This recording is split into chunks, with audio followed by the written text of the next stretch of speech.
After the bombing of Pearl Harbor, the U.S. entered into World War II and went straight to work. Many Americans made daily sacrifices for the war effort. It took everyone to win against the Axis powers. The U.S. produced much of the military equipment the Allies needed. The country was building 6 ships a day and 96,000 planes per year. Because of the war, the U.S. was brought out of the Great Depression. American women began working in factories for the war effort. The American people had a work or fight effort. Every American had a responsibility. Rationing was a system that provided everyone with the same amount of scarce goods. The system was designed to keep prices low and to make sure people had what they needed. The federal government encouraged Americans to conserve and recycle materials such as paper, metal, and rubber. Factories could then use these for wartime production. Ration books were issued. Americans had to use these to make purchases of gasoline, coffee, sugar, and meat. Grocers and other business people would post what your ration stamps could buy that week. It was up to you to decide how to spend your stamps. To finance the war, the government asked for Americans to buy war bonds.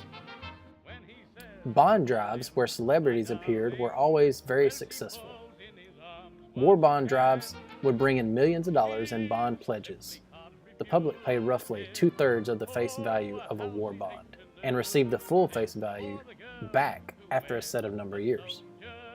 People were challenged again and again to put at least 10% of every paycheck into bonds. After the fall of France, members of Congress introduced the Selective Service and Training Act.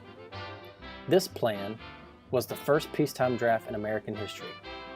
Once the U.S. officially entered the war, many men were drafted to serve. There was a flood of recruits and draftees. Many men had to endure training equipment shortages. During training, troops carried sticks to represent rifles, threw rocks for grenades, and practiced maneuvers with trucks with tank written on them. U.S. soldiers go to war in 1941, relatively inexperienced and untrained, but performed very well. Basic training lasted 8 weeks, and many felt it was rushed. Women also served in the military. They didn't serve in active combat, but more clerical positions or as nurses. Life on the U.S. home front included all Americans. Everyone had a job to do. Patriotism or pride for one's country was very high. The U.S. ultimately, along with the Allies, was able to defeat the Axis powers.